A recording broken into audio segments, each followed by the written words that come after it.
So, hello everybody. How you doing? Welcome to Whining On. Let's get Petra's picture off. Let's get Petra in the feed, and then we're ready to go. So, hello everybody. Welcome to Whining On. My name is Matthew Bowden, the Incorrigible Rogue. We're here for the Whining On podcast, where we talk to street performers about their lives, their passions, and why they do what they do. And today we have Petra Massey. Petra, hey. Hello. Great to see you, mate. How you doing in Vegas? All right. I'm fine.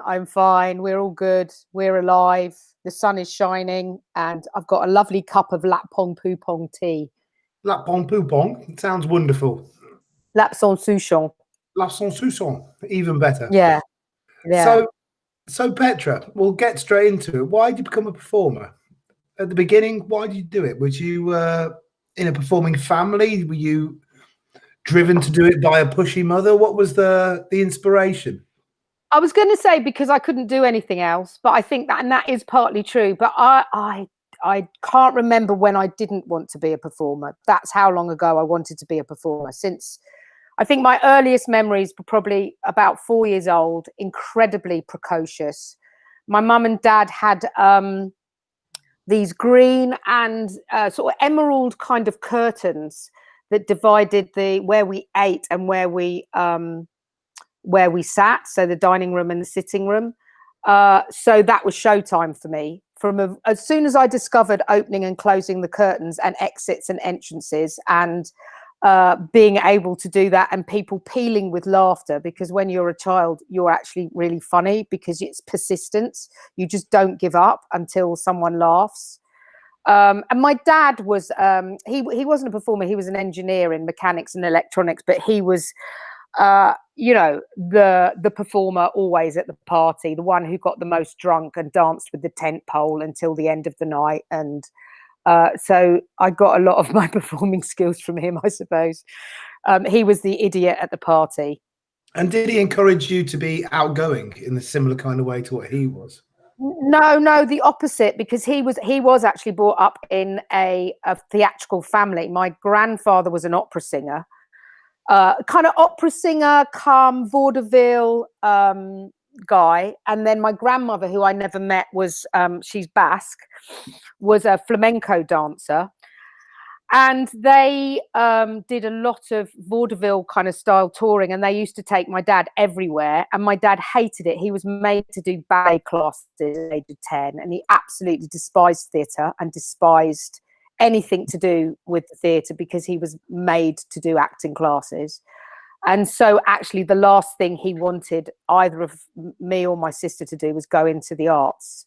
So when I was showing huge interest at the age of 4, he fought me tooth and nail pretty much most of my life.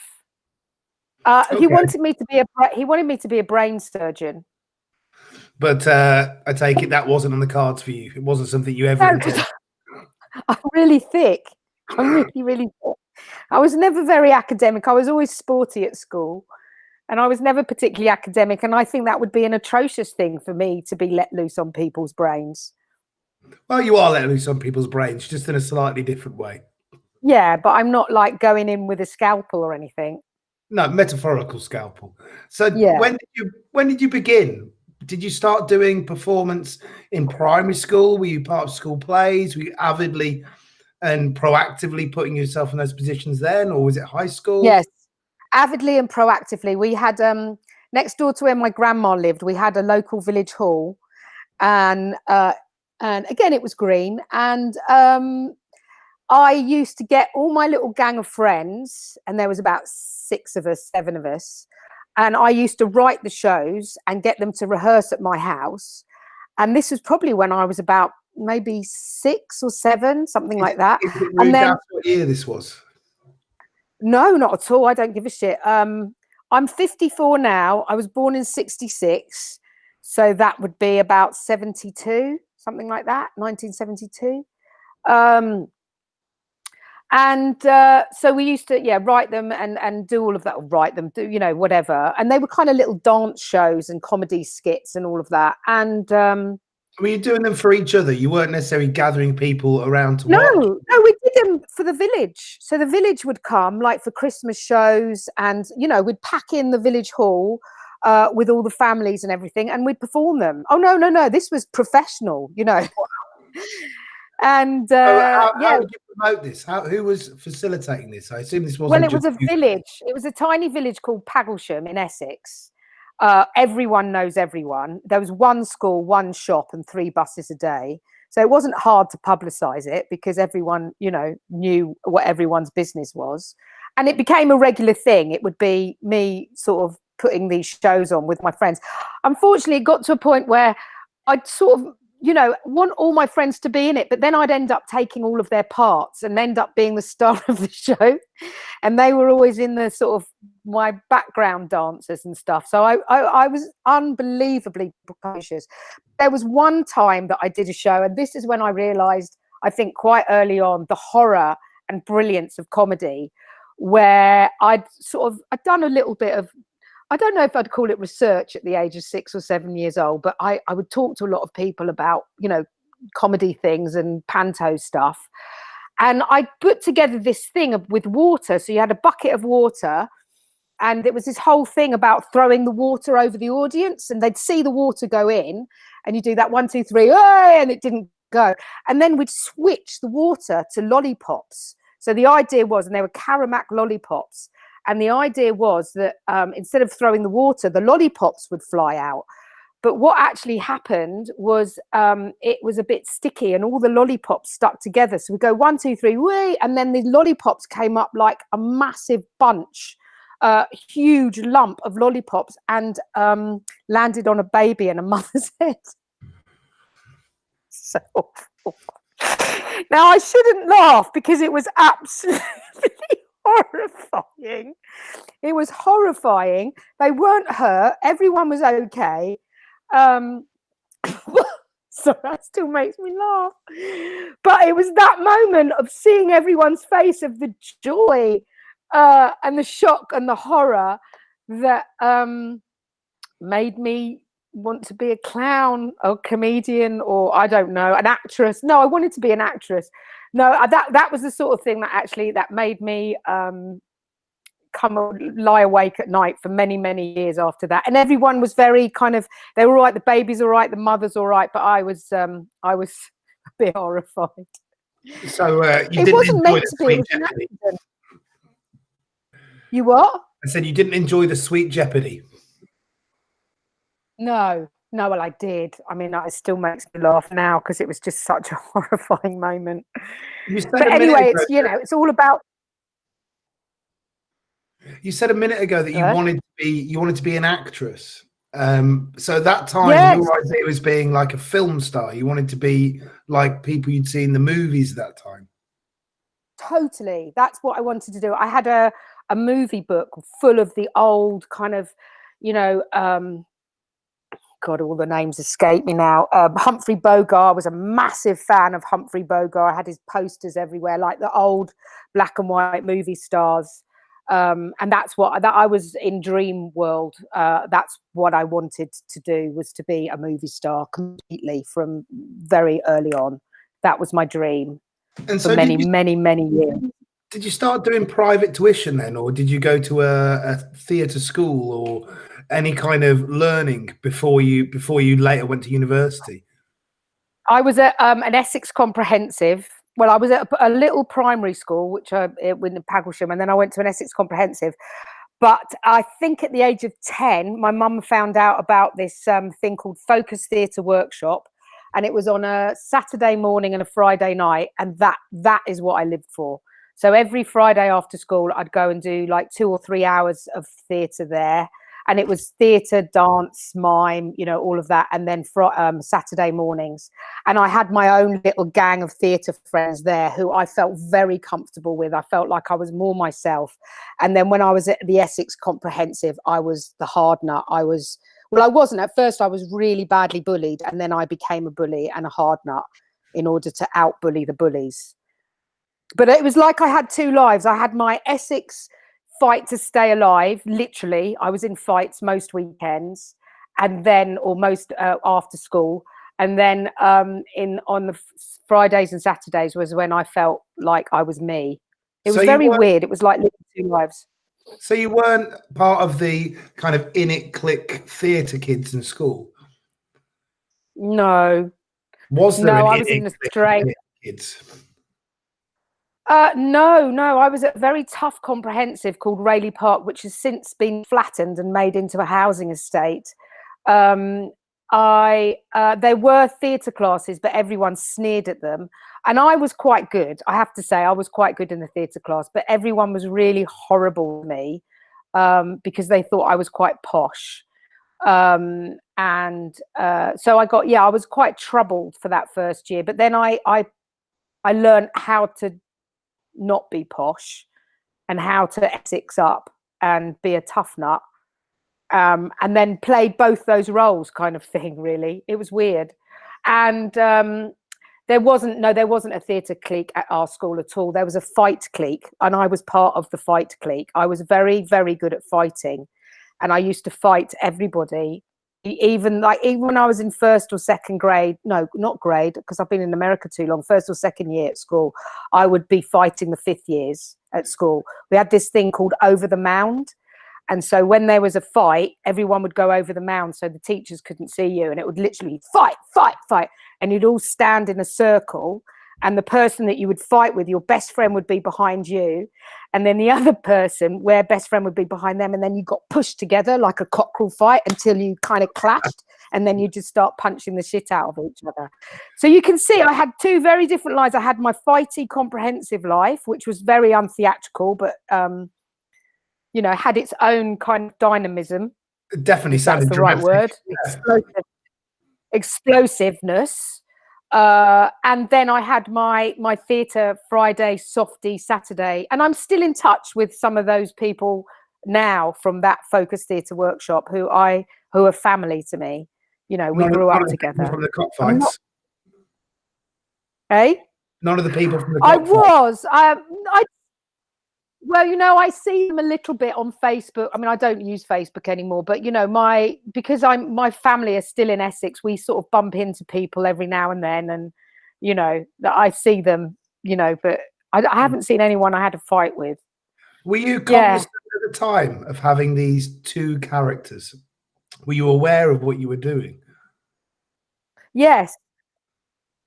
I think more so now. It's funny now I'm talking about it because you don't really talk about it that much, but I think it was quite schizophrenic. It was really like having two personalities because I felt like I had to survive in this tough comprehensive, and the way to do that was to sort of in a way play the tough nut, because I got seriously bullied for the first year to the point where I would swallow soap to make myself sick, so my mum would come and pick me up and take me home.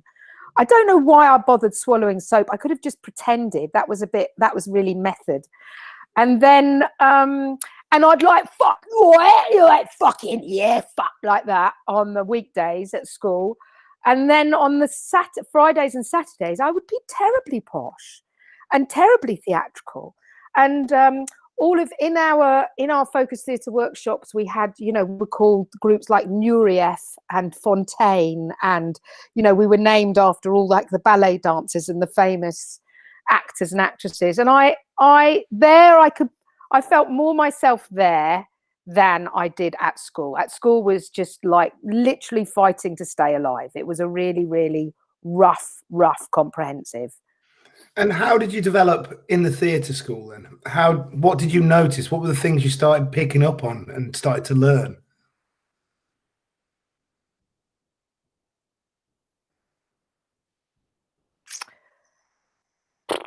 God, then.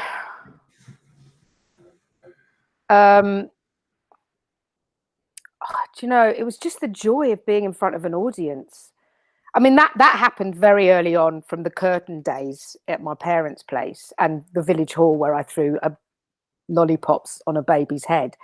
But I think it was the love of the audience, the love of being watched, the love of showing off, the love of laughter, the love of moving people, touching people. Also at Focus Theatre Workshop, I used to do exams, like what were they called? Theatre exams. So you'd go and do solo speech, choral speech, mime. So you'd get put into exams and competitions, and I did quite well at those.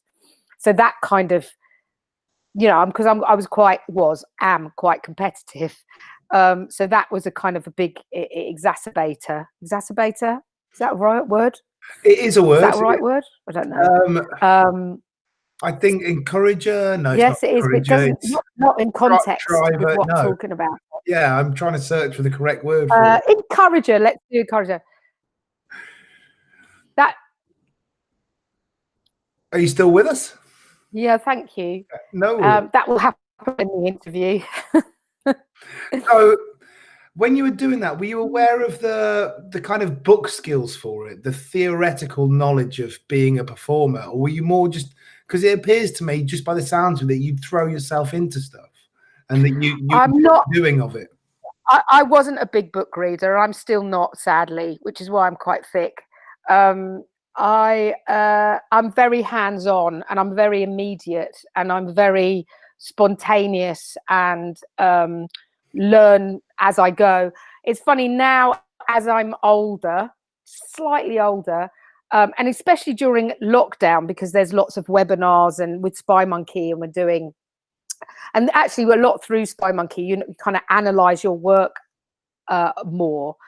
And if I'm totally honest, I don't really like doing that. I don't want to analyze it. I don't want to think about it too much, because there's something that breaks for me, because you're making it something more, I guess, academic and more cerebral, more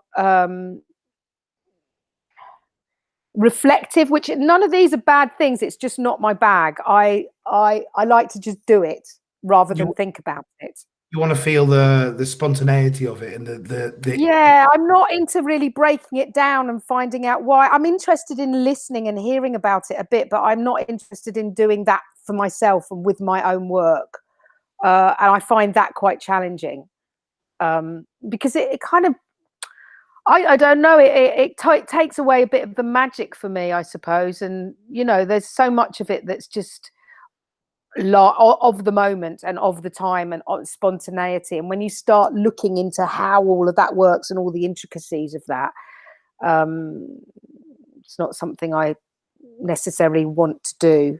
Is it almost a thing like with a sportsman? A sportsman can't think about kicking a ball because there's no time to do it.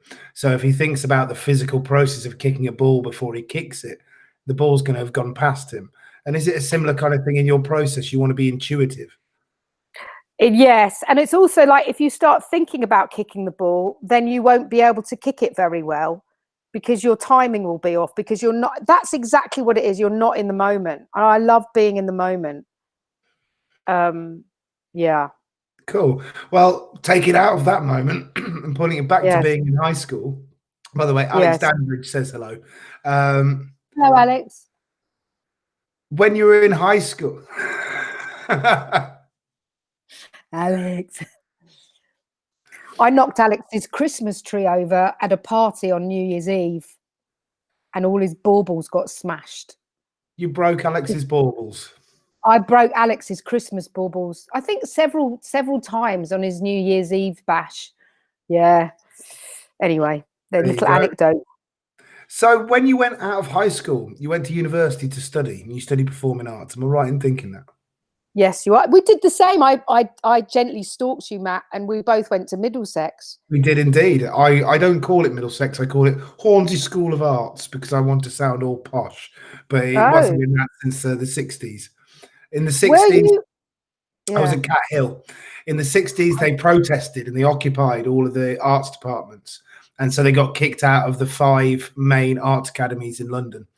But I did that. I was in the lockdown, not lockdown, what do you call it? Occupation. You're joking. No, I was in there. Come in. It's the cat. Come in. Oh, not the cat. Get in. All right, don't. Piss off. Fuck off. Yes, no, I was an occupier. Yeah, it was with Charlotte, me and Charlotte. It was the best thing ever that ever happened. 10-day lockdown at Middlesex in Trent Park. I don't know if you've ever been to Trent Park. Yeah, I've been to Trent Park. We did a protest for the student union there in Trent Park, and there was 10 people there. Oh, really? Oh, we had the whole of Middlesex because it was such a laugh. 10-day lockdown, and we just got absolutely stoned off our faces and did shows. Wouldn't let any of the staff or teachers in. I think there was an art teacher that tried to climb up a ladder to get in through a window quite up high, and we literally got to the ladder and like shaking him. He didn't hurt himself, but he got down the ladder quite quick. And we were there for 10 days having the absolute blast, total party. And then the police came very late at night and literally took us off in police vans and dropped us in various areas. And every single person at the moment when the police came all had a massive reefer in their hand. So why? Why did this happen? Because of the education cuts. So you're in the uni, you're doing the performing arts thing, and they turn around and they say they're going to cut the funding for the education. Yeah, there were funding cuts all throughout that year, and we were just protesting against that. And there were colleges that were going down all over the country, and we were just decided to make a stand and occupy. I mean, to be honest, I wasn't that involved in that. I just wanted to have a massive party, and with all my mates, and be in this amazing. College, which had this incredible land all around it, and it's definitely a beautiful site. Yeah, well, it doesn't exist well, it does exist, but I think Japanese bought it. It's still, Trent Park is still, as far as I'm aware, part of the Middlesex University campus. Oh, is it? Okay. I think so. I'm not sure about that, but I think so. It's been like 15, 16 years since I was there, so I don't know. Right. So when you went to uni, you went there to study performing arts, right? Yes. I did a BA in performance arts, actually. BA, darling. And me and Charlotte. That's where me and Charlotte met. What was it like when you arrived? What was your first impressions? Oh, mate. The thing is I'd been traveling around the south of France doing street shows with Charlotte. Oh, no, wow. No, it wasn't. No, it wasn't. No, God, it's terrible. My timeline is all over the place. No, it wasn't with Charlotte, because I hadn't met Charlotte then. I had been, come in and stop it. I had been living in the south of France. I'd fallen in love with a man called Eric, who was French, Eric. And I'd got into Middlesex Poly, but I didn't want to go. I wanted to marry Eric. And then I busted my knee. I can't remember how. So I had to come back to England. And then my parents got hold of me and they're like, you're going to college. So I had to go to college. But I was really resentful. So I remember my first few months at Middlesex were not very happy, because I was really pining for Eric and wanted to go back to the south of France and marry him and live in the south of France and sell beignets aux pommes poisson fraîche sur la plage. But you got over Eric, I assume, in the end. Not for a long time. I was with him for like 4 years while I was at college, and I'd go out to the south of France. Well, that's where me and Charlotte and our other friend Lily put our first street show together, because that was how I could get back out to the south of France, make money, and be with the love of my life. And so how did that happen then? Did you guys all sit in uni and make a plan together? Well, me and Palm became mates quite early on.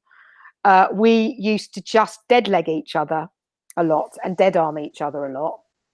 And her nickname was Monica Bowhead. Oh, I have a little laugh on my own. Her name was Monica Bowhead Haircut, because she had a bowl head and it looked like someone obviously put a bowl on her head. She was so home counted. And so we became really good mates quite early on. And then I wanted to do a street show with her because I was in love with Covent Garden. That was the thing. I used to go to Covent Garden. That was my passion. I used to go to Covent Garden before college all the time and watch shows all the time before college and make notes and steal people's material. So that was always what was your first experience at Covent Garden like? Now, the couple that I remember, and Alex, you might going to have to remind me, was Pam and Andy and Pam.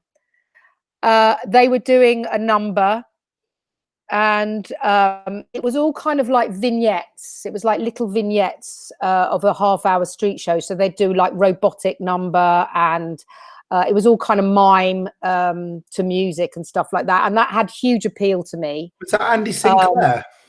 Yes, Andy Sinclair and Pam. Was it Man Machine? Was that the name of it? Gosh, I can't remember, but I thought I loved their act. That was the kind of thing that I wanted to do, sort of physical, basically physical theatre, physical, you know, that was the beginning. Oh, hang on, are they saying that? Nebula. Nebula, brilliant. Thank you, Griselle. Hello. And yeah, I mean, there were many others that I really like. I mean, Eddie was performing there at the time. I remember watching him doing his act with the, you know, the oven gloves and stuff like that. And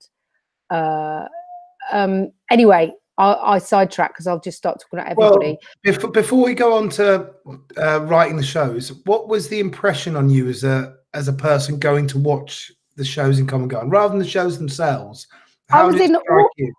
I was in awe. I was in awe of the art of street performance and how immediate and spontaneous it was.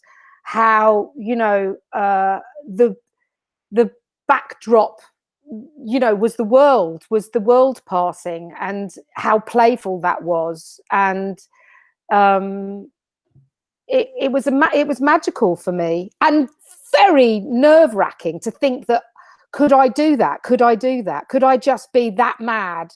Because there's a sense of madness just to go out onto the street and you don't know anybody. There's no crowd there whatsoever, and just start from nothing. I mean, there is a madness and there is a chutzpah with that. You know, even now I have like a little bit of not fire in me, but that sort of that nervousness, because you know, it's nerve-wracking. To have that kind of balls, really, to go out there and do it, and to see the joy of the crowd and how much they loved it, and also to watch people walk away as well when a show was failing and performers were struggling, and the pain of watching a performer go through that. So it was like watching a kind of social experiment, I suppose. And so you thought at that point, this is something I want to do. Yeah. I knew my mum used to take me, because my mum's a Londoner. So she used to take me to London a lot. And I always would go to Covent Garden from a very, very young age. And I was enthralled by it. I think she would be taking me from about the age of 6 or 7. And that was my big thing. That was my big treat, to go to Covent Garden and watch the street performers. And I would sit, always wanting to be picked out. I think I got picked out a few times. Yeah, it still holds very, very, very dear to me. The street performers, the world, you know, the family that it is. That was my roots. That was my love. That was, you know, and that will never go. So I suppose we move on to your first street show then. So you and Charlotte are making plans to do a show together, right? Yes. Me and Palm decided that we were going to, well, I kind of, I'm such a bully. Because I wanted to go to the south of France and be with Eric, I decided, you know, that it would be a good idea to do a street show, because I would go and watch the street shows in the south of France, in Montpellier. And there was nothing happening where Eric was from in set. So I thought, you know, we could trailblaze and be the first street performers there, pretty much. And there was lots of fire, cracheurs, fire spitters, and, you know, all of that. And so Charlotte and then Charlotte was really good mates with this woman, this girl called Lillian Ann Ashworth from Manchester. And she said, can I have my mate with us as well? And I was like, yeah. So the three of us put our first street show together. And that happened because we were told we needed to do a final year dissertation at the end of the 3 years, and we had to do a practical and a theory. And so our practical was to go and do a street show in Covent Garden. And our street show was the three of us dressed in sort of almost like a black leotard. And I think we had like red, a blue and a white waistband or something like that. And we did like vignettes, like, so we did the hooligans, we did the we did some some sort of mask African dance with wigs and masks. We did, what else did we do? Just this series of we did a kind of a robotic musical thing. What was that? It was to that. And Lily was a really good dancer, so we just sort of capitalized on her. Not only a really good dancer, she's really, really pretty, so we just sort of made her do all the things in the front, so we'd get a good crowd. And anyway, we decided for our dissertation to do the street show, and we'd got all of our mates to come and see it because it was like our exam. And so the first time we ever did a street show, and we were these 3 18-year-old, 19-year-old girls, and all the street performers were there who we didn't really know. And we came out and we did this banging show. We got this massive crowd, but it was all like rent a crowd. And all the street performers who were there, like, who are these people? Who are these people? And then the next day we came out again and did the second show, and none of our mates were there. And we had about 5 people, and it was really embarrassing. But that was our first sort of launch into Covent Garden. And couldn't you just go on the pitch and just do a show? Did you go and queue up? God, back then you had to put your name on the list, I think you had to put your name. You had to get there really early and put your name on the list, like about 6 or 7 o'clock in the morning. I think that's what it was. It was either that or names in a hat. I can't remember. And so you guys engaged with that? You went a few days before and found out what was going on, talked to people, they told you what to do? Yes, I think so. A little bit of that. I think we did. But I think we literally just went and did it. We didn't have that much contact with Covent Garden, the street performers, except going and watching and then just going for it. And then just doing this street show with all of our mates and family watching and having a bit what looked like a massive success. And then the next day none of our friends were there and we couldn't get a crowd, and it was really, how did it feel? Humiliating. It was really humiliating. Did you want to give up after that? Did you think, well, we can't do this? Or no, not at all. I was so excited about it, and I just felt so brave. And we did it. We went for it, and it was like, doing anything for the first time. No, it absolutely spurred me on. I think I don't really mind being humiliated and embarrassed. I mean, I sort of do, but there's worse things that can happen to you than that. It's never something, I don't know, that's really been a big problem for me to feel like I'm a fool. So did you guys plan for the next show after that then? Did you think, right, how do we make this better? How do we make this thing work? Well, yeah, that's when I think I don't think we performed much after that, but that's when my other mate from London, Mandy Cullen, who was an old hippie, she bought a single-decker bus and painted it purple. And she called me up, and we wanted to go to the south of France because I wanted to go and see Eric. And she called me up and she said, do you want to come in the bus with me? I'm going to drive to Paris, and do you want to come with me? So it seemed like a really good idea. So I said to Charlotte and Lily, do you want to drive there in the bus? So we did. We drove in a purple single-decker bus through from England to Paris. And then the adventure began, because Mandy hadn't been driving for very long. We didn't really know how. I don't think I'd passed my test. And I think I was driving the bus because Mandy needed to sleep. And it was terrifying. And I think at one point somewhere on the motorway or something like that, I remember driving this bus thinking, what the fuck am I doing? I don't know how to drive. I'm on the motorway. And I knew, I just started panicking, thinking, I haven't can't really drive, or maybe I had just passed my test, but I really was not. I was a shit driver, and I'm still a really shit driver.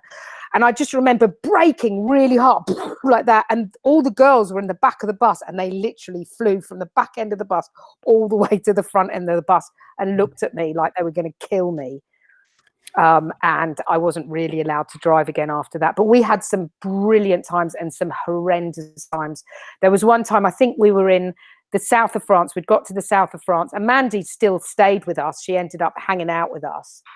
And we were going to one of those outdoor festivals. Or it was either, and I think Charlotte might have even told the same story when she spoke with you, so I'll probably get it wrong. But we were in one of those sort of outdoor French festivals, and it was a bit of, there was sort of all sorts of stuff and lights everywhere and lots of outdoor performance and stuff like that. And we took a wrong turn, and I can't remember what happened. But basically, Mandy drove, and she drove under the lights and took all of the lights, and all the electrical system went, and carried on driving. She was so embarrassed and didn't want to. And the whole of this festival just went into complete blackout. No sound, no lights, nothing. And we just drove off with all the electrical equipment and lights. So lots of adventures. Yeah, no, I think actually we did end up having to stop. And then we had to speak to a very irate manager who then made us pay for it. Oh, I can't remember. I'm probably making it up. So there was consequences. Yeah. So what about it was the best. What were the shows? Sorry, I shouldn't do that. The shows we started to carve our craft. Is that the right word? Yeah. We started to coin our craft. We started to learn how to do the street because we were just out there. We were in set in this place where there wasn't really a pitch, and we made our own pitch. And we went to Montpellier, to the piazza there. We did it in Paris as well. We did it in festivals, and we would perform. I was a bit of a taskmaster, and I used to get all of us to be performing like 3-4 times a week, every night, every day, sometimes 2 or 3 shows. And we learned to bottle in French. And I think we had pretty much the whole summer out there. So we really sort of learnt how to make that work. So and we had a lot of fun. What was the show like at the beginning? What was the show? It was very ordered, I'd say. It was very kind of, it was directed and ordered, and it had, all the music was in order. There wasn't that much room for spontaneity or leaving anything to chance. It was like a little theatre piece on the street, which was a lot like Pam and Andy's act kind of thing. It was these segments that were all loose together. There was a few moments like with the British hooligans where we could, it was a slow motion thing where we could sort of come out a little bit. But it wasn't till the next show that me and Charlotte did together, which was the Baguettes, the beginning of the Baguettes, where it became more comedified. Yeah. That. And then it was sort of had much more room for play. And is that using all the sorry? No, you say. Is that using all the knowledge you gathered on that journey through France in the bus, doing all the shows through France? You started understanding what it was to do a street show personally, rather than just watching. Yeah, I think it was that. And I think also that me and Charlotte weren't very good dancers. And when we lost Lily, we couldn't really do a dance show anymore. And also our thing was comedy. We loved comedy. And we were finding our relationship as well. And it was quite interesting because now I look back at it, and Charlotte was definitely the funny one. And I was more the high status one. But of course, there was always this struggle because both of us wanted to be the funny one.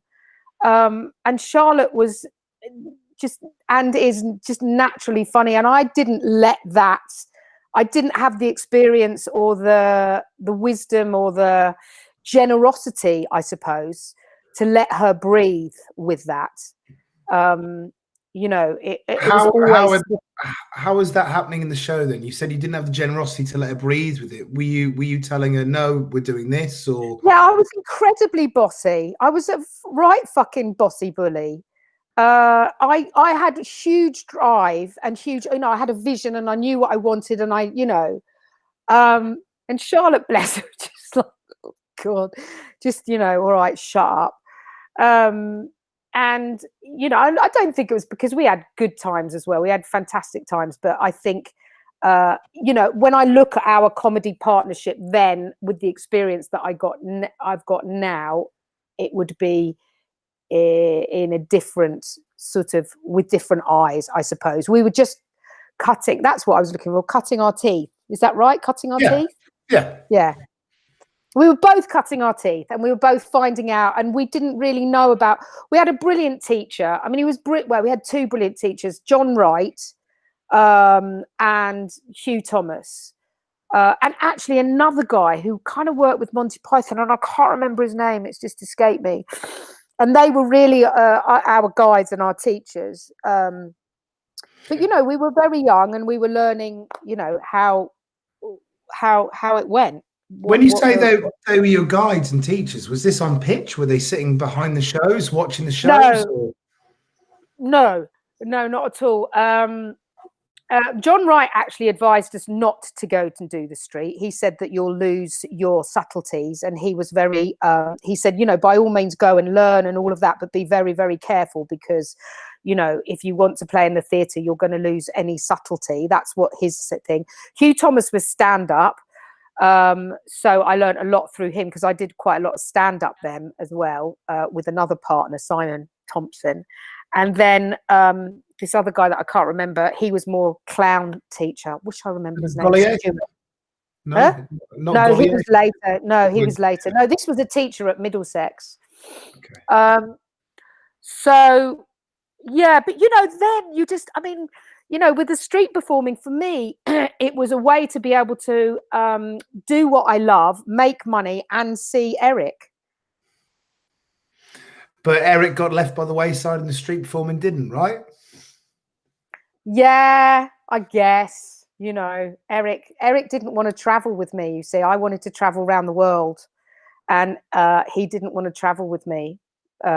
So he stayed in the south of France, and he's still there now. And I still love him. Oh, Eric. So to pull you back to the Baguettes, you had a finale in the Baguettes that people talked about that seemed very original. It seemed a lot of fun. You guys were a human fountain, right?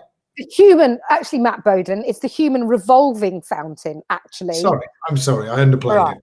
No, that's all right. The human revolving fountain.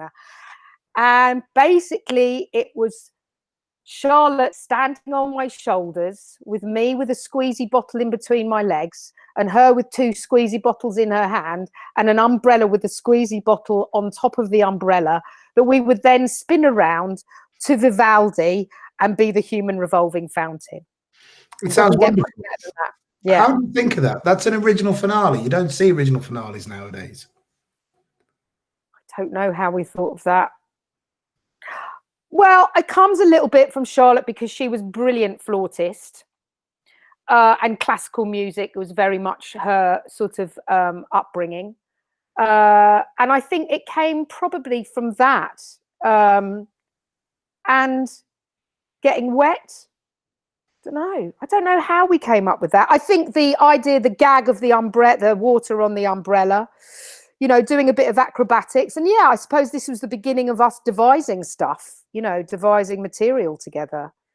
And we were very collaborative. I hope I wasn't such a bully in that way, but I think we were very, very collaborative in making material together. And how did you do it? Did you workshop it, or did you write it down on paper? I mean, I assume you don't write down on the paper by the sounds of your process so far.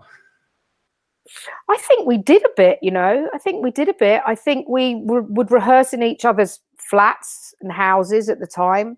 I think maybe, yeah, definitely at Middlesex Poly. Yeah, we had a studio. I mean, it was brilliant because we had all this sort of utilities at Middlesex, and we had people that would come in and watch us and help us and advise us, and the teachers and stuff like that. So we would rehearse in the studio at Middlesex, I think, yeah. And then it's really hard to, all the memories sort of come crashing in at different times. And then I think how we honed it and this is still how I work now, is just putting it in front of an audience, because that is very much the next part of the rehearsal process. And I suppose that's one of the joys of the street, is that you have endless stage time. It's not like working on a stage where you have to do it for the ticketed people and get it right the first time. On a street show, you can work it through. You can do it 3 or 4 times a day. You can, yeah. So how long would it get to a thing? How long do you guys work together?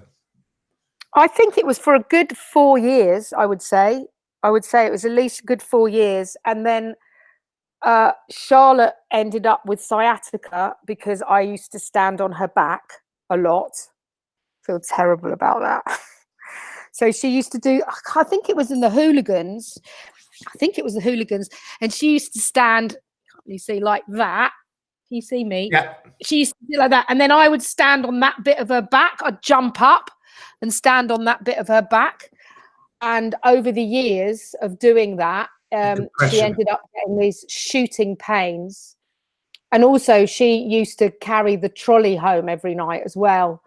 And I had a moped and I couldn't carry the trolley, so that didn't help. And she ended up damaging her back. And then we had this gig in Canada, I think, and decided that we were still going to do it. And then another friend took over Charlotte's part, Loz, and started doing the baguettes. Yeah. So Charlotte stayed. So you when I read your bio, there was a lot about doing straight jackets. So did this come after then? Did the baguettes stop being a thing after the Canada gig? Well, then I did, yeah. So then I did the baguettes for a season with this other girl called Loz. And then during that, I decided I wanted to do a solo street show. And that's when I met Mr. Nicholas Moose. And he helped me put a street show together, because he was my boyfriend. And we sort of traveled together for a while. And the first street show I did was a story. I think I told a story. And I think I did it, again, my memory is so bad. I think I did it, it was in Labrador City, sort of that end of Canada, Newfoundland. It was Newfoundland. And I did it for a tribe, the Elder tribe in this Indian settlement. And it was the first time I'd ever performed solo before. And luckily, it was such a lovely crowd of people. They were very, very kind to me, but it was pretty appalling. Why was it appalling? Because I had no idea what I was doing, and I had so much nervous energy. I remember it was in this room, and we had a massive crowd. Obviously, Nick had come on and killed and done a really good show, and then I had to come on. And so they were all like really excited, and then I was kind of really nervous. And because I had all this nervous energy, I decided to leave and run out of the room and run all the way around the back of the building and come in again. I don't know why. I just decided that would be a good idea. It wasn't a great way to start a show, because they had no idea what I was doing and what I was about. And then I used volunteers very badly. But I jumped in. That's what I did. That I started out doing a sort of story. What was the story? Oh, I don't know. It was some kind of fairy tale, Cinderella, or Little Red Riding Hood, stock characters, that kind of thing. It was a melodrama. You used the volunteers. It was a melodrama, because I had absolutely no skill. I can't juggle. I couldn't do anything. So Nick said, look, put a story together. So we put this stock sort of story, and then, you know, used volunteers and all of that kind of thing. So that's what I did. And then he taught me a little bit of magic. So I started learning a bit of magic, and then I ended up, and I think it was Jane, who was the girlfriend of Zip and Zap, and she was doing a mailbag escape, and she ended up sort of giving me in a sort of, you know, I ended up buying the number off her and developing a mailbag routine, which I called the backpack of freedom. So I changed this mailbag into a backpack, and then was there some kind of dual meaning there? The freedom that you could go and do a show by yourself, but also freedom escaping from the bag. Yes, that's exactly what I was thinking. Yes. No. No. But I wish I'd thought of that, Matt. Well, there you go. You can tell people from now on. Oh yeah, it was a complex metaphor. Yeah. So when you say you developed it, were you going out in Covent Garden? Were you going out in other street pitches and just banging the show out and just slowly? No, I was still traveling. I hadn't done that act in Covent Garden. I had just done the stuff with Lily and the stuff with Lily and Charlotte, and then me and Charlotte, and then I took off and I got this solo number, and I was away for 4 years. I was only supposed to go away for a year, and I ended up being away for 4 years. And then I worked this solo number, this backpack of freedom. And because there were very few solo female street performers then, I was always the token female. And then I used to win all the competitions because there weren't any other females, and probably they felt sorry for me. So then I would literally never see a summer for 4 years and travel from Canada, and then when it got cold in Canada, back to Australia, and then Australia back to Canada with a bit of Mexico in between. And so yeah, I just and so you're doing festivals there. When you say you're traveling, you're traveling around doing international street performance. I was doing exactly that. I was doing internet. I was street performing. I did the hardcore Surfers Paradise. I did Circular Quays in Australia. You know, I did lots of pitches as well. So I didn't just do festivals. I honed it. I wasn't going to get invited to festivals until I honed it down. So I honed it in all of these all of these quite difficult scenarios. You know, hard. You know, some of them were quite hardcore pitches. And was there other people? Sorry, carry on. My apologies. Yeah, no, being the only female a lot of the time had its challenges, to put it nicely. But you know, I survived it. I think New Zealand as well. Was there a lack of bullying? Was there a bullying, or was there a lack of respect, or do you feel like you weren't taken seriously? I think No. I don't think it was that. I think it was quite an aggressive world that I was in. Male sort of, you know, it was quite male testosterone sort of world that I was in. Because it was male street performers, you know, go-getters, and what I did in order to top that, which wasn't necessarily a good thing, was I tried to out-top their aggression and be more aggressive than any of them, which wasn't necessarily a good thing for my mental health. And I did that for quite a long period of time. But that was the way that I felt like I could, you know, be heard and make my mark.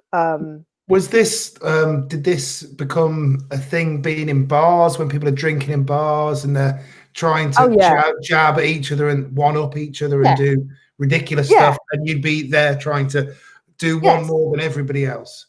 Yeah, absolutely. Yeah.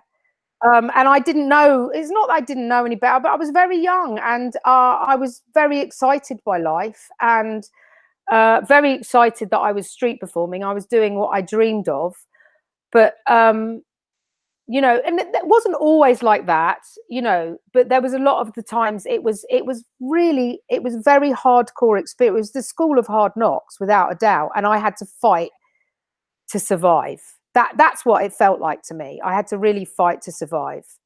It sounds a little bit to me hearing this like it's almost like it's a different circumstance. There are different forces at play, but it's like being in school again. It's the thing of having to show front.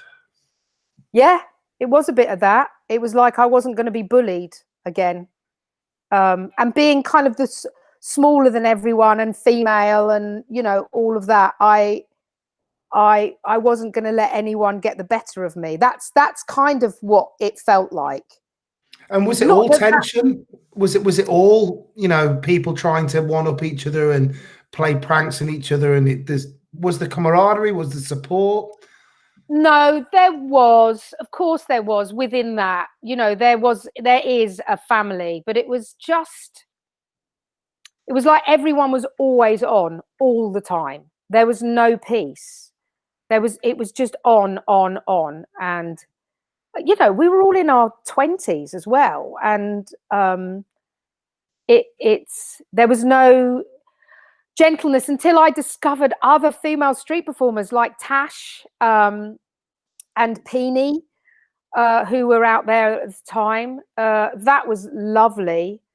And that there was, you know, then there was this whole European circuit of street performers as well, which is sort of much more gentle kind of approach, and softer, I suppose.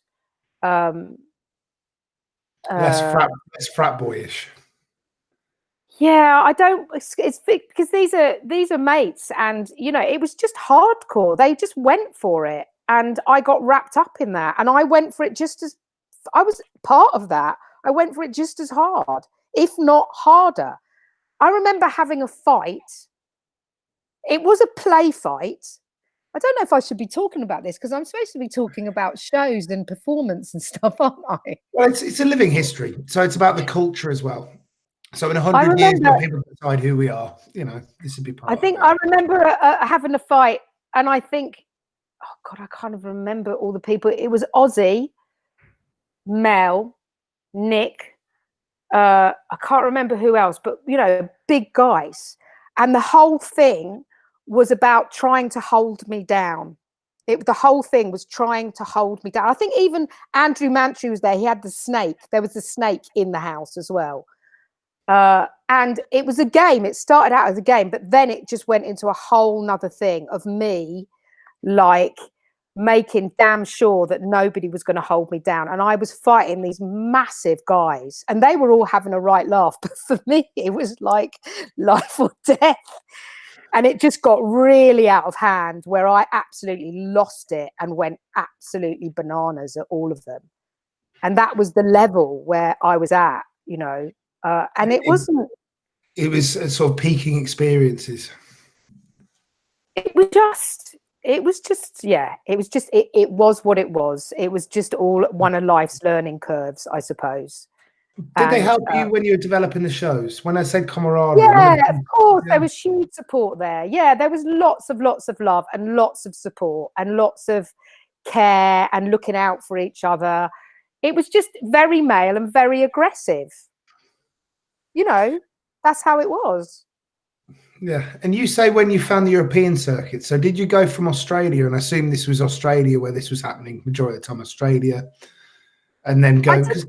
I didn't ever really do the European circuit. I just met the European circuit people in Australia, in New Zealand, in you know, there was just a different approach to the kind of street performing over there. Like Peter Post, who I became and still am very dear friends with. Who else did I meet on the way? Just that sort of I guess it's more of a kind of more of a theatrical approach, more of sort of, I guess, not so generic as well.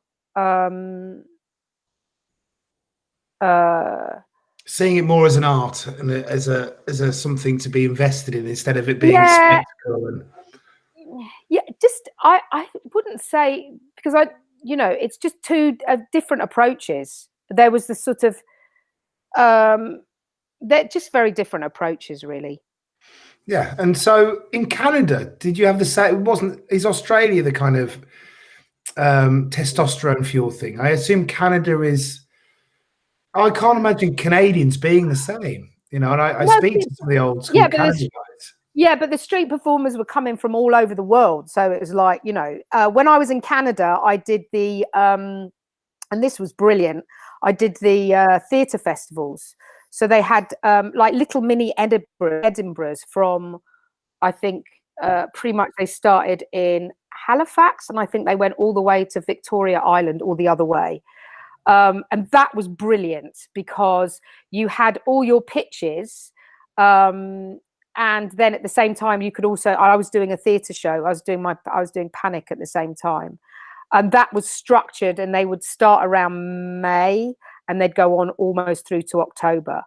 So, and that was so much fun. So I could mix the sort of street performing side of things with the theatre side of things. When did you start the theatre show?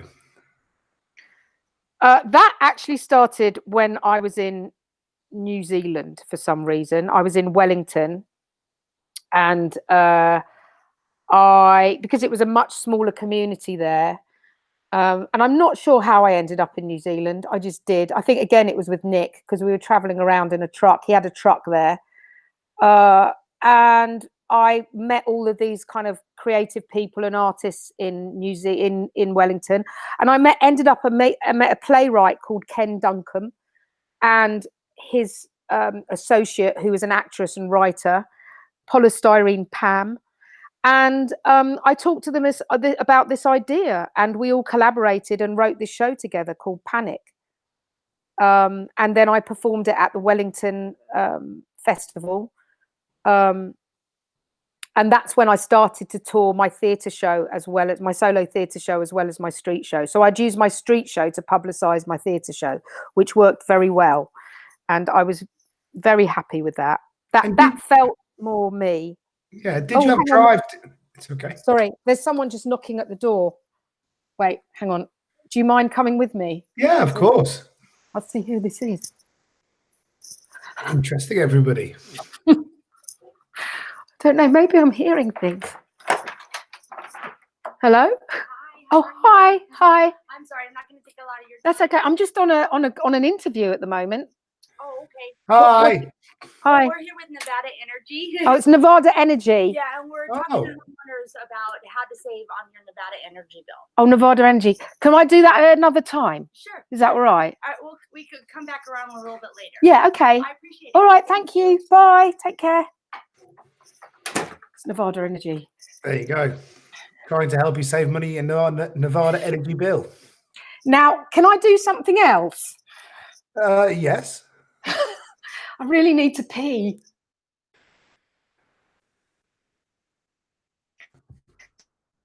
I don't know if we're losing Petra now or whether it's me that's going. I assume it's Petra. If you want, you.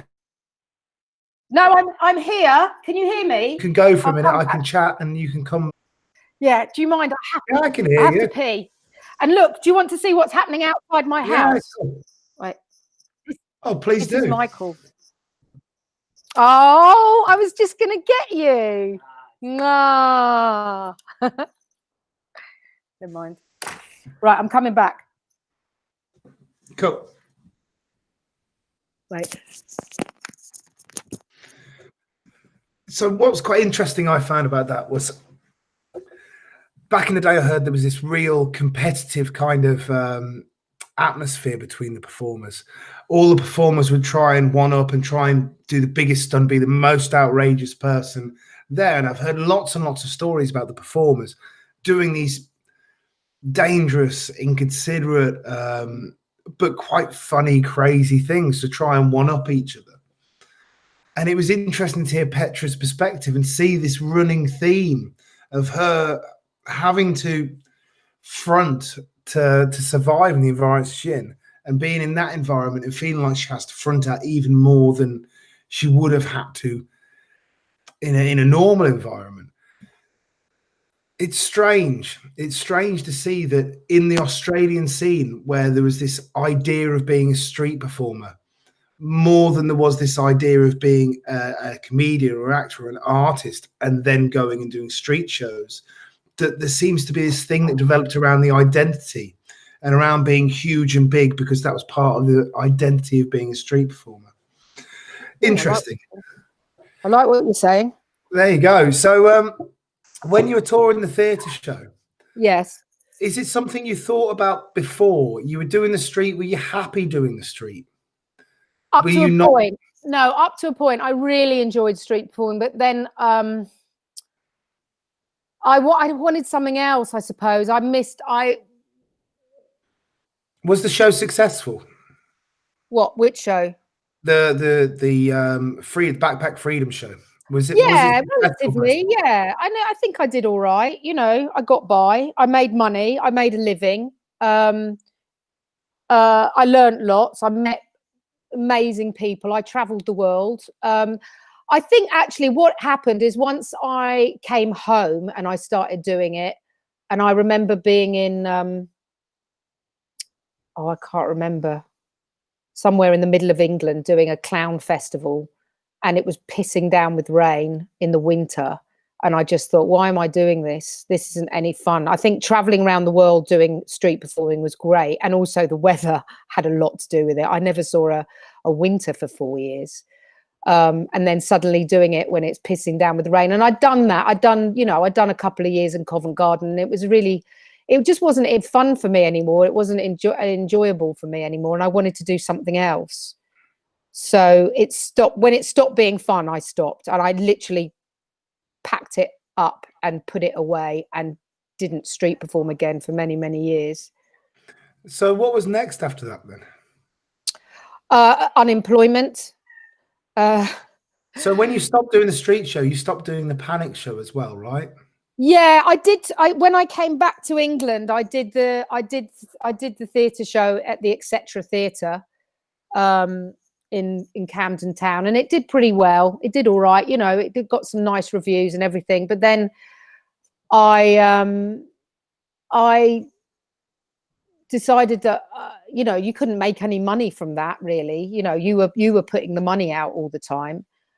So I decided, I had to start doing the auditions and all of that kind of thing. And that wasn't really my bag, and having an agent and all of that kind of thing. But I tried all of that.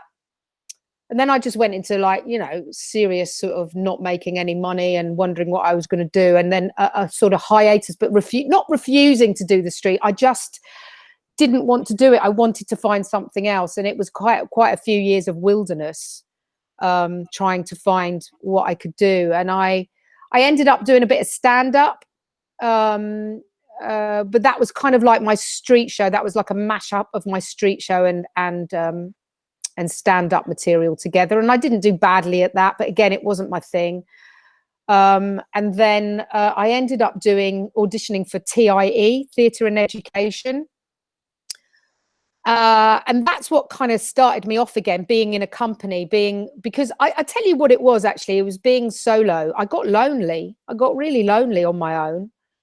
And I wanted to work with people. I wanted to have fun with people and collaborate with people and create with people. And so what was the Theatre and Education group? What do you do there? That was a Christmas show. And it was with this woman called Molly Guilfoyle, and it was in Southampton. And basically, she was the director. It was her company, and it was a play that was already written, and it would basically be a show for schools. So you'd go around to schools and community centres and all of those kind of things, and do shows. And would you play like 4 or 5 characters and have costume changes? Yeah, exactly that. And the company were all responsible. The actors were responsible for all the stage management and the touring and all of that. So, but it was a paid equity job. I had. It was good times, and it got me back into it again, because I was literally like, I didn't know where I was going and what I was going to be doing. So what did you do next after that then? When you say it got you back into it, it sounds like it was a stepping stone. It was something just to spark you back off again. Yeah, it was, and yeah, because I'd lost my way a bit, and and working with people again, it kind of inspired me. And then after that, I did various jobs, theatre and education, and small little fringe shows and all of that, but always kind of working with people. And I knew that was kind of what I wanted to be doing. And I think, and I might be jumping here because I can't really remember. There was something that happened where I was doing a bit of teaching, I think, at Circus Space, and somebody told me about this company called Karlskrona, who are this Swiss-based theatre company, outdoor sort of spectacular theatre company. Beata, who was a street performer, and she said, you should audition for this company because it's right up your street. It's theatre and it's outdoors and it's street performance. Sort of, they started as street performers. And I auditioned and I got the part. And then that was sort of the next bit of the journey where I ended up sort of living and working in Switzerland, and where I started to meet the members that was going to be SpyMonkey. So just before we go on to that, what was the audition like? Oh, that was the best audition I've ever done in my entire life. It was 4 days in the Bahnhof, in Zurich Bahnhof. And Karlskrona are these basically boys with toys, these mad inventors, and women as well. They were there, but basically blokes who would invent these incredible flying machines and cranes and all of this. And so they wanted to do a show, and it is in the Zurich Bahnhof, which is massive. It's like King's Cross. It's huge. And the audition, because they needed to clear everyone out of the Bahnhof, the audition would start at 10 o'clock, 11 o'clock at night and go on until 4 or 5 in the morning, so we could take over the Bahnhof. And they would do things like a bungee jumping audition. So basically they'd strap this bungee up to the very top of the Bahnhof. So you can imagine how high that is. Imagine King's Cross. And they would literally stretch you from one side of the Bahnhof with your legs, let go of you. You'd fly in the air and basically ping all the way to the other side of the Bahnhof, like backwards and forwards. So that was one little bit of the audition. And then there was another one where Marcus invented a flying machine. So literally like a helicopter on your back. And again, a kind of rope coming down, and they'd pick you up and put you onto this rope, and you would literally helicopter around this whole Bahnhof. Then there was this other bit of the audition where you were up really high up in the roof, and you had to pretend that you wanted to commit suicide and jump off, and you were harnessed on. So that was, and then the other bit, one of my favorite bits, is that you had to be a character in the Bahnhof, like a real character. And I was like this bag lady, and I remember watching this Howard Hughes life about Howard Hughes and how he never cut his toenails, and he used to never want to walk on the ground, and he used to put newspapers down so his feet would never touch the ground. So I started doing this sort of kind of slightly inspired by Howard Hughes' bag lady, mad lady in the Bahnhof. And then I got stopped by the police, by the Zurich police, to basically say, who are you? And I thought the people that were auditioning me would come to my aid, but they didn't. They just let me. And I love that kind of stuff. So it was like 4 days of this audition. And then I ended up getting the job and being in Karlskrona and doing pretty much 3 or 4 years of working with them. And that's where I met Toby and Aitor, who are my brothers in SpyMonkey. What was the experience of working in that company, just before we move on to the big successes that come on after that?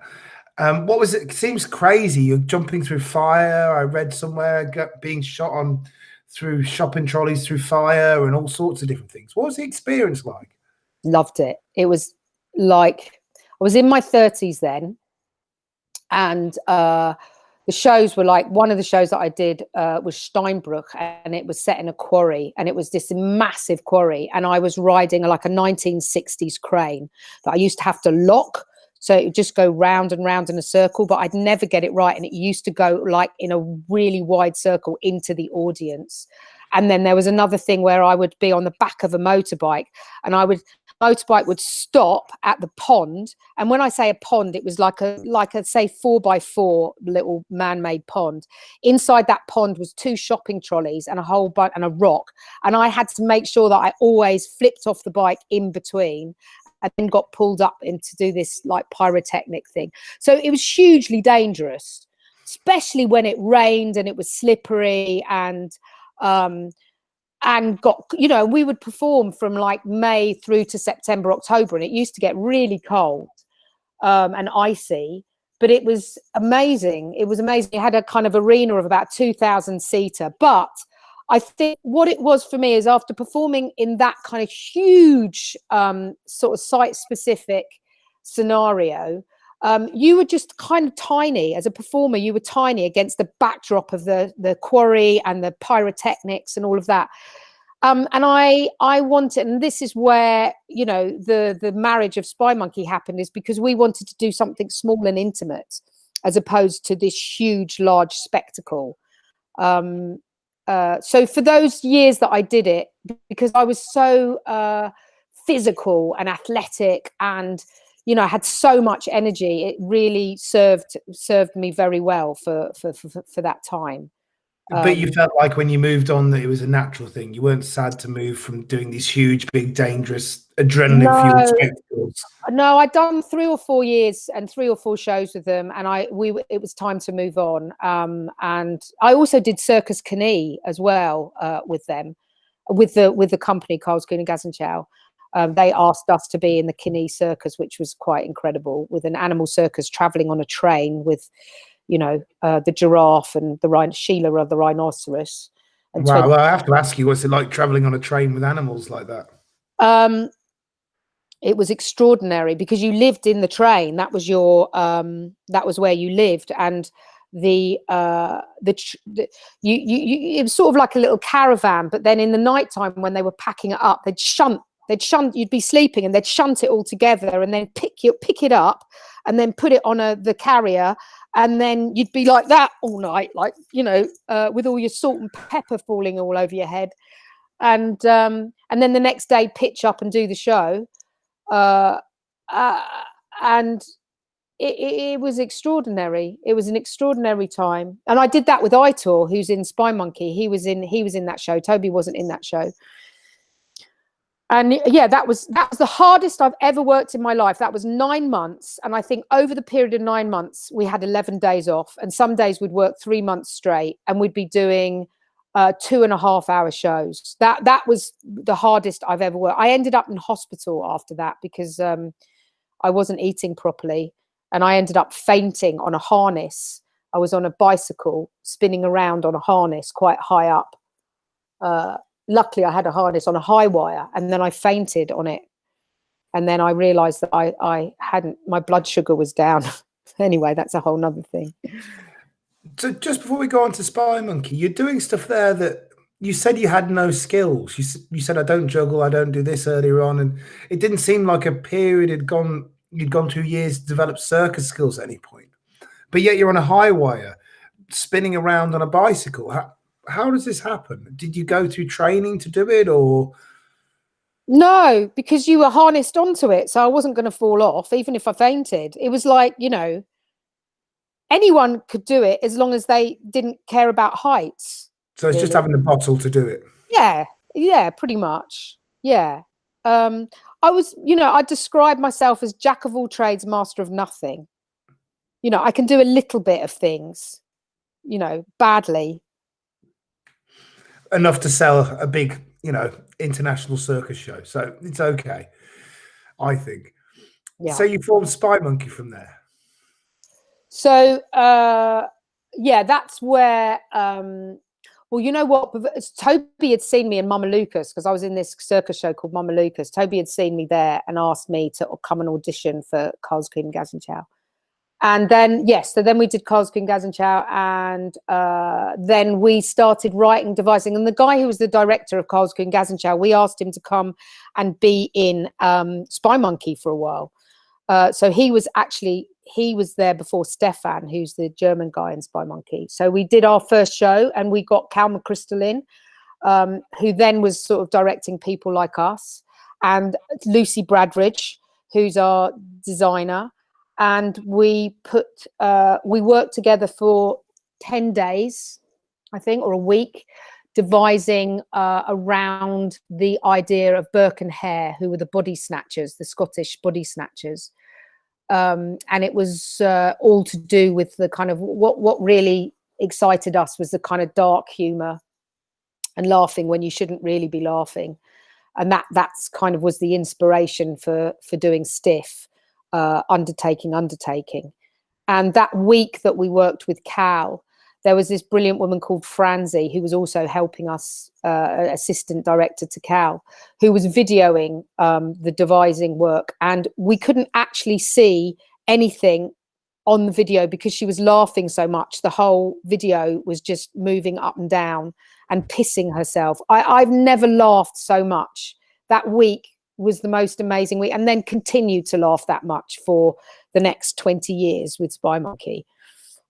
Like guts, belly laughs, like pissing. My pants were wet with laughter, and continue to be with that company. Did you guys start off with an idea of creating what it's become? You know, did you guys sit down before the first workshop period and have a vision, or was it just something which was experimental and playful and seeing what happens kind of situation? I think we all shared this we all shared clown. We'd all done a bit of Goliath, especially Toby, Aitor and Cal and Stefan. Actually, I was the only one that wasn't really Goliath. I'd only done 2 weeks and I wasn't very good. Goliath, from what I'm thinking, he's the clown teacher who makes you cry. That's the one. Yeah. And I found him to be quite misogynist, and I did my 2 weeks 1 year and then another 2 weeks, but those guys all trained with him for like 2 years. So we all had that in common, and street performing we had in common. And this dark maniacal sense of humor and just out and out silly comedy we loved, and we shared very similar sort of feelings about that, I guess. But no, we didn't have a vision. We just knew that we wanted to do something about funerals and death, and we felt that death was international, which was actually quite smart, because it meant that we ended up traveling all around the world with that show. And also we loved, because we were all quite well traveled even then, you know, and we had Aitor, who's Basque, and Stefan, who's German, and me and Tobes could both speak a bit of German and French. And there was this sort of international European flavor, and we loved playing with language. And we all came from very physical backgrounds. So we all came from quite similar backgrounds. That was the thing. That made us all sort of sing from the same song sheet, I suppose. And so that week was just about play. It was about doing clown exercises, Cal's, Goliath's, ours, and just having a week of play to see if this idea of doing some kind of Burke and Hare story had any legs. And we felt it did, and we felt like we really gelled together. And then we started to try and get money to make that work. And then I think we performed it first at Comedia in Brighton, was our first ever show. And is this before you get funding? How are you trying? You said you wanted to try and get money to make it work. So you know what happened? Because I've jumped a little bit. What happened was we started to make the show, and then me and Aitor got offered this job with Cirque, and Toby was devastated because we were about to launch into this tour that he'd put together, and it was a kind of, a tour throughout England, and then we had to put the kiboshes on it because we wanted to go and do Cannes. But we basically said to Toby, with the money that we earn from there, we will put that into SpyMonkey. But I don't think Toby really trusted us, because we were very on in our relationship, and he was gutted that he'd worked that hard and that we were about to, go off to live in a train with a giraffe and tour around Switzerland. But we stuck to our word. Me and Aitor came back, and when we came back, we gave like $5,000 each to the company, which was a lot then and is now. And that is what launched us. So we put our money where our mouth was, and And then we toured, and then we ended up going to Edinburgh. And then that's where things started to happen. When you did the first show, how scripted is what you went to perform? Is it choreographed to the nth by the time the first show was done in, was it Bristol where you did the first show? No, the first ever show we did was at the Comedia in Brighton. In Brighton, sorry, yes. Right. Yes, it was. It was scripted. Although, yeah, it was scripted, but it was all devised. And then basically what happened, and this was where it became really important, that Cal sat in those shows night after night after night after night, giving us notes. And those notes were like gold, because he would sit and because he's a performer and a clown himself, that's what he trained as. He could see it as a director, but also as a performer. And the notes that he would give us we would hang off his notes. They were amazing. And they were so fine and so detailed and with such finesse. And so you'd be trying new things out and developing it, and the show would grow and grow and grow and grow.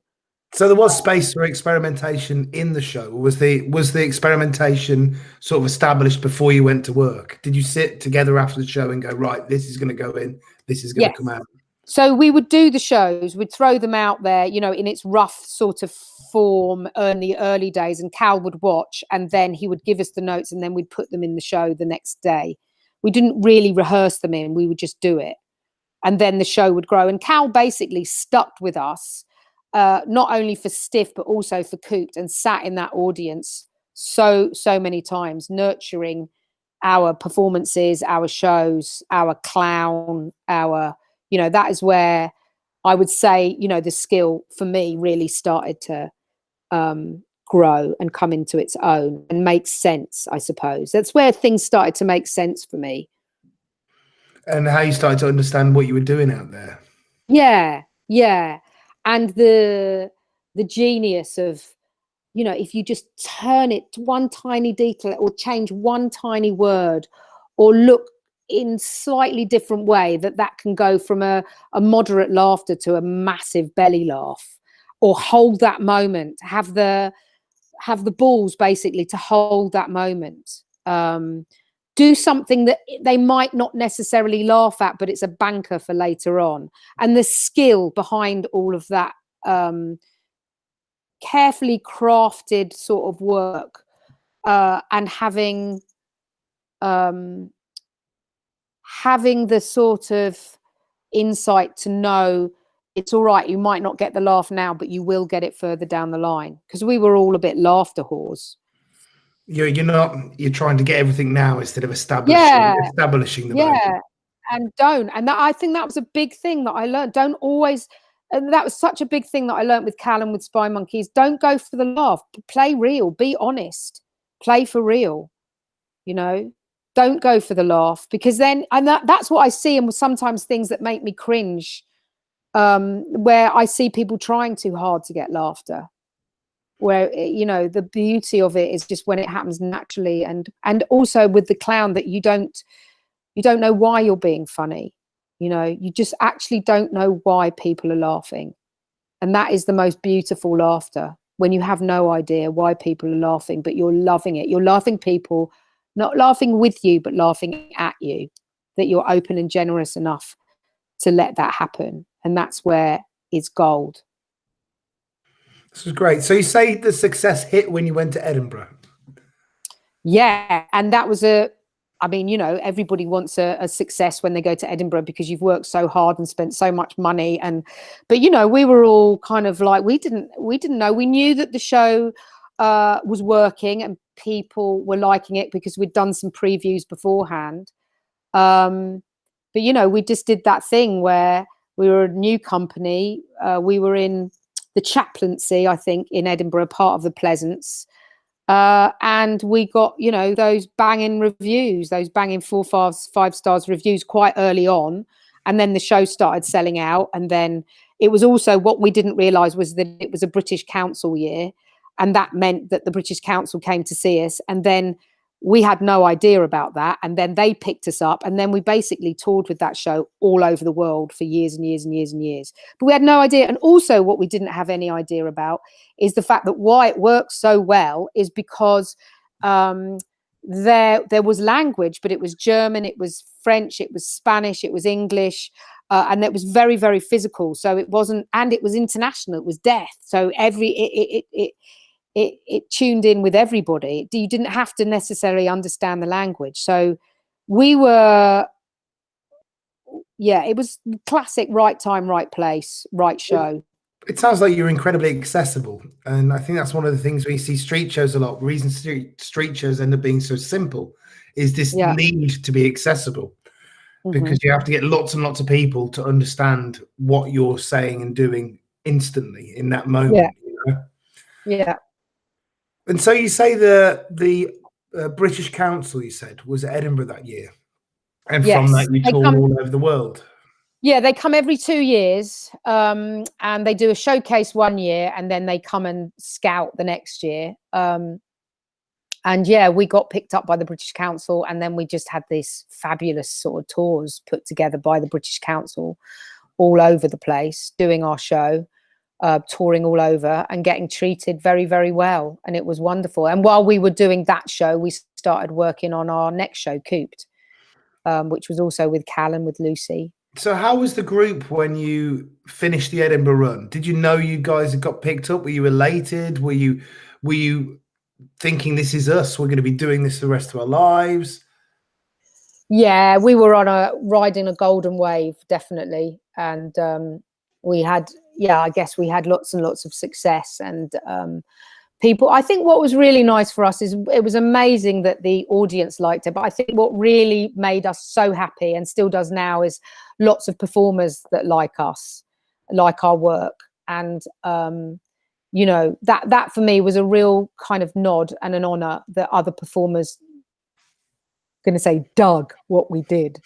But that it was that I felt really proud about that, actually.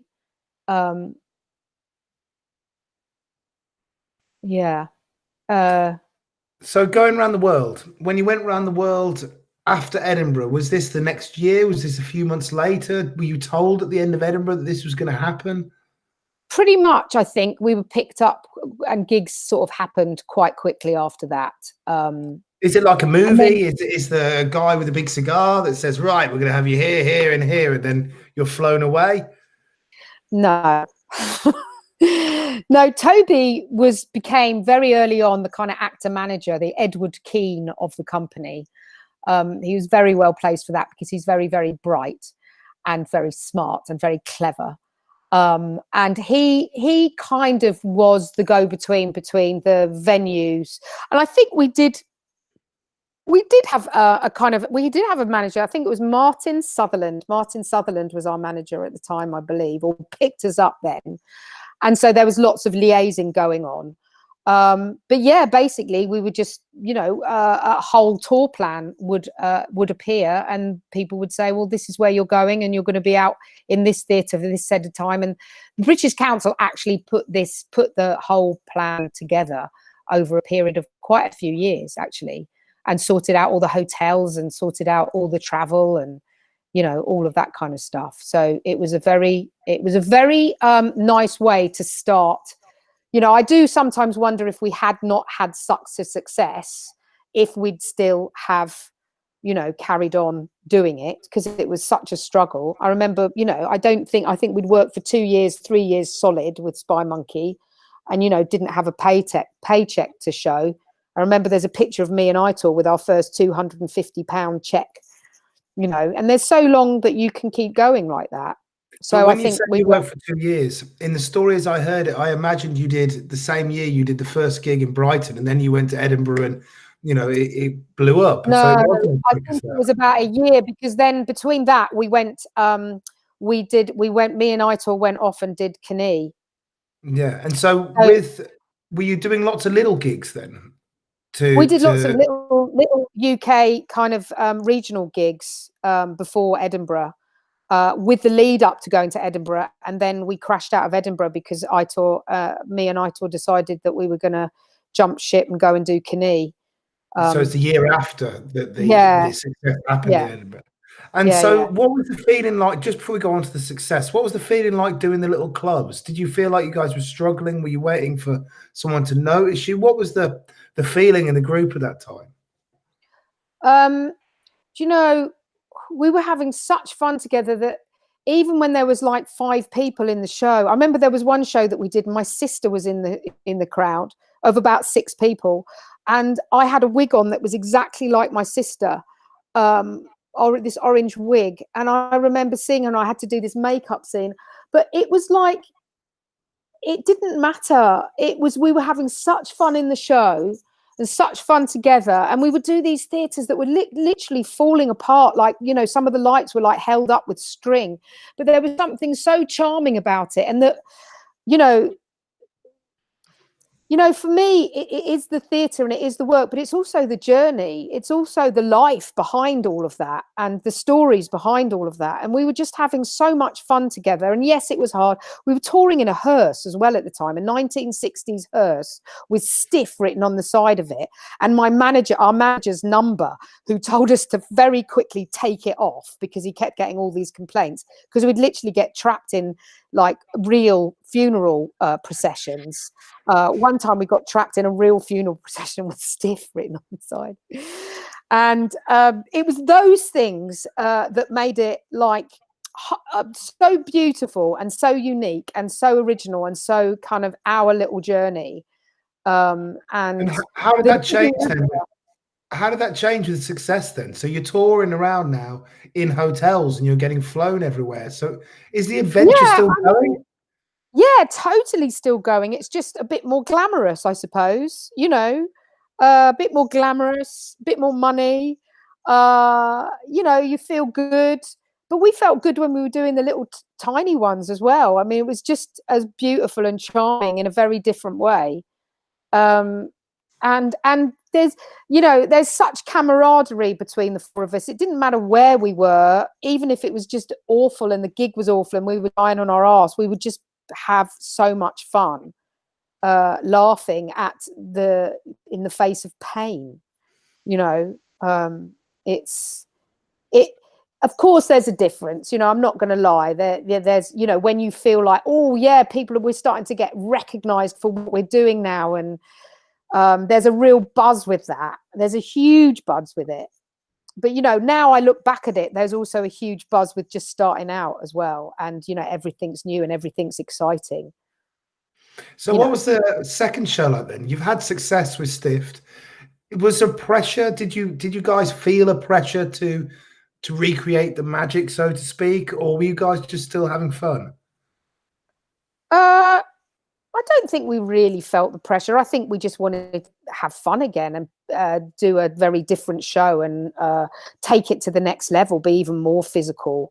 Yeah, I guess there is a bit, but it's not good to succumb to those things, because then you end up doing a show that pleases other people rather than yourselves. We had to do things, stick to what we loved and what made us laugh, which was imperative.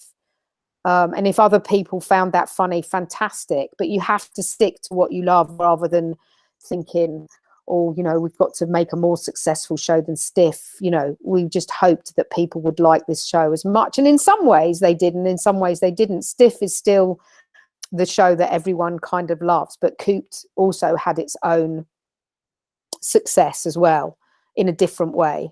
That, I suppose, that established us more in some ways, and it was way more naughty. It was way more pushing the boundaries than Stiff was, I think.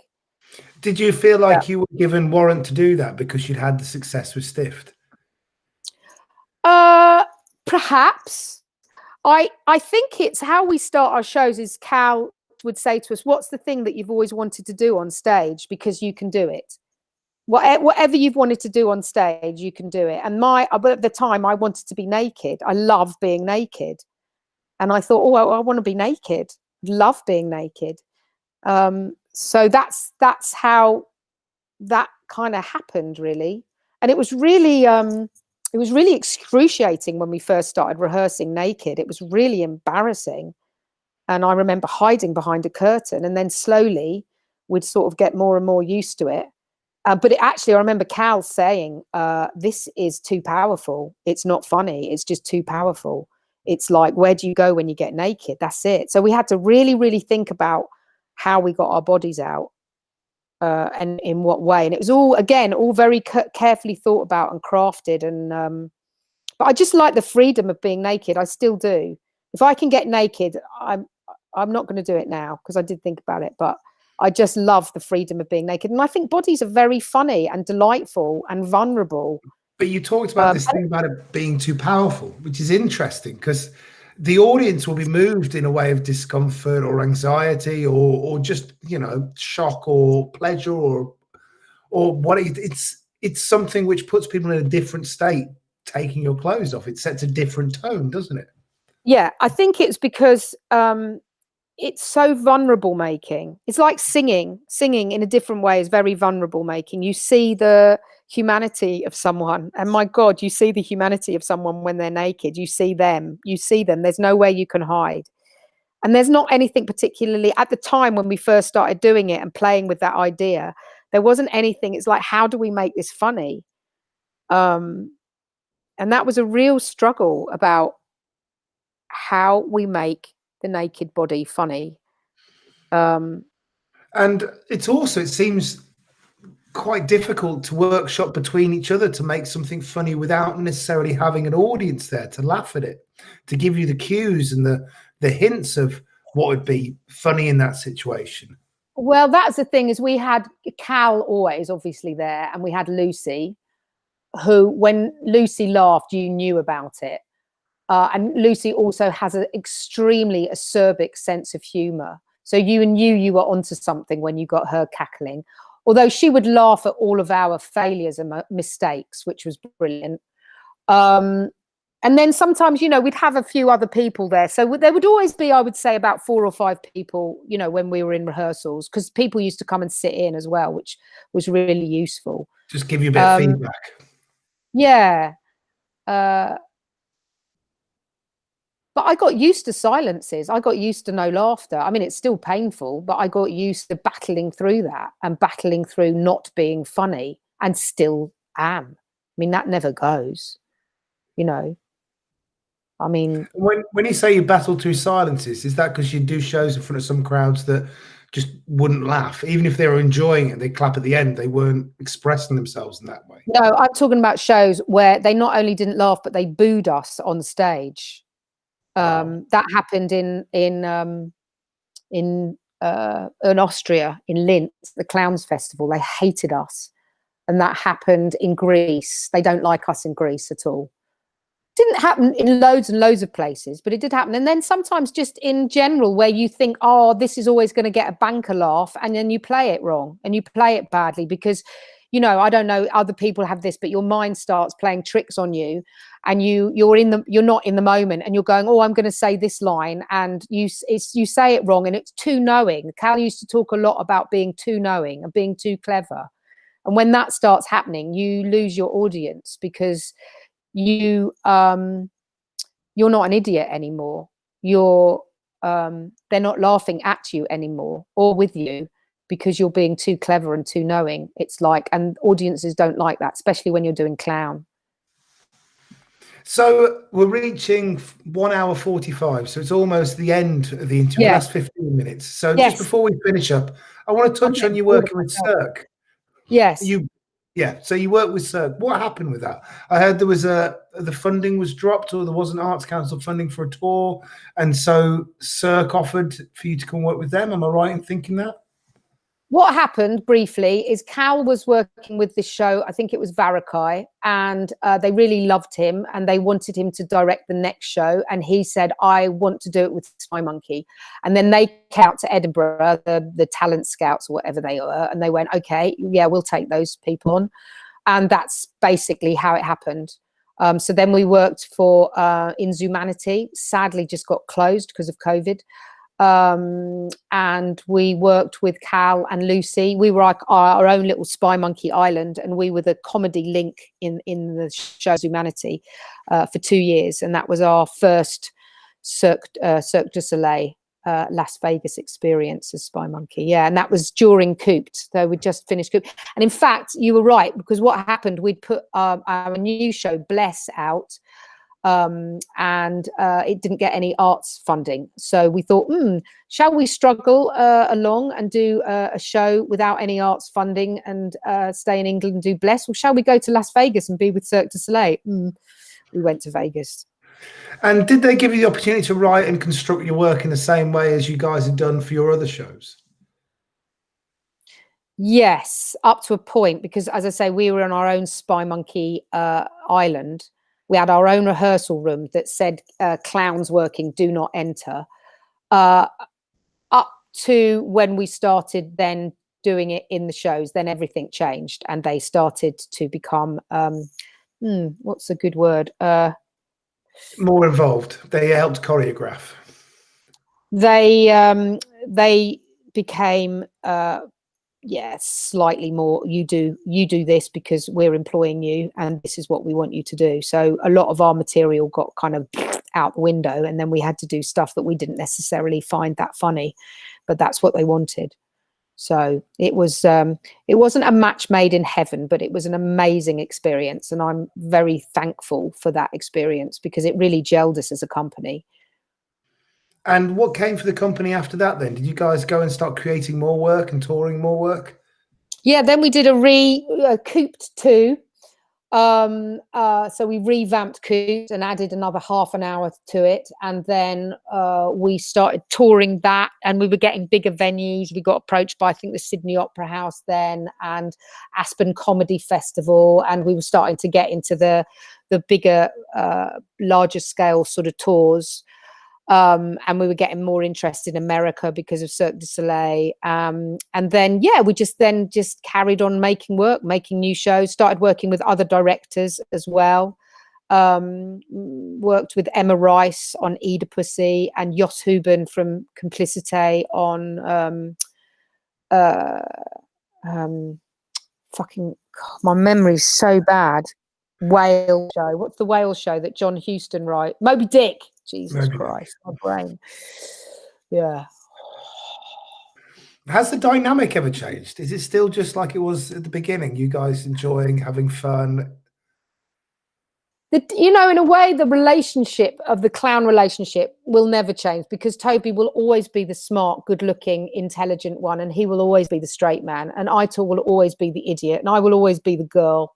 And Stefan will always be the anarchist. And I think, but it changes with the shows, and we like to change that dynamic up with each show. And it's going to be interesting when I finish here and I go back with SpyMonkey again, and we've got all sorts of projects in the mix of, this is the first time we've ever been away from each other this long.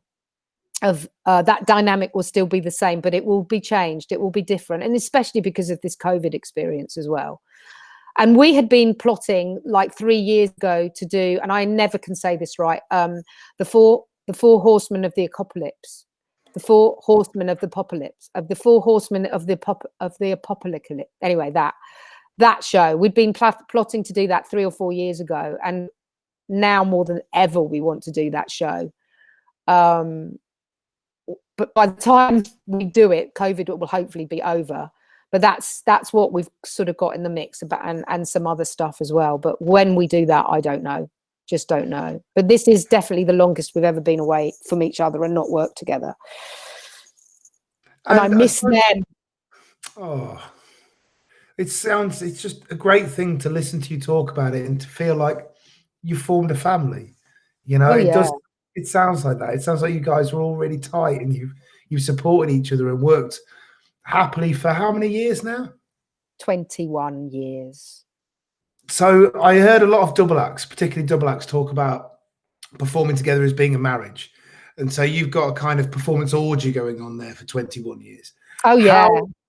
And we've touched on this a lot during the interview, but I'll ask in a slightly different ways. How do you think you've kept together? How do you think you stopped the bickering and the arguments and the things that tear people apart? Because we're very honest with each other, brutally honest, but with such affection and love and care. And you know, we've got this huge history, and also we just get on really well. I mean, you know, a lot of people say that about the four of us, is like, you know, how on earth did you four get together? You're so incongruous. And you know, you're all from different places. Just how did that happen? And it's just, I don't know, we just have this shared love of life, I suppose, and this shared camaraderie and this shared humor. And you know, all of us have our own little relationships in between the four relationship, and it just works. It's always worked. We've never really bickered. We've never really got, you know, we've never really had terrible arguments together between the four of us ever. We just get on, and we really enjoy each other's company, but we don't hang out together either. We enjoy each other's company in a kind of work sense, but we don't necessarily hang out together a lot. You have time apart to recharge. Yeah, and we're all very respectful of each other's spaces and stuff like that. And also, I think deeply there is a huge sexual energy between us, massive sexual chemistry that's never been, you know, touched. Just been kept on the boil. They'll hate me for saying that. I always say there's a lot of sexual tension between us, but there's absolutely none. Well, there you go. Pot's gone cold. So anything else you have to say to people who have begun performing?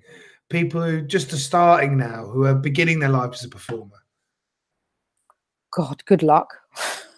I would say, oh God, I don't know what I'd want to say. Don't let the motherfuckers get you down, because, you know, everybody's making it, especially in England, making it so hard right now. And it's, especially in England, there's such little respect for the performance industry, I feel.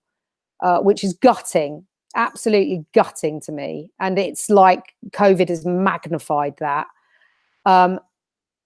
Do your work that you believe in, that you trust in, that you find funny, moving, touching, but what is huge appeal to you and is yours, and that you own, and that you want to fight for. And start small. You know, you don't have to go big. You small. That's why I loved the street. It was so immediate.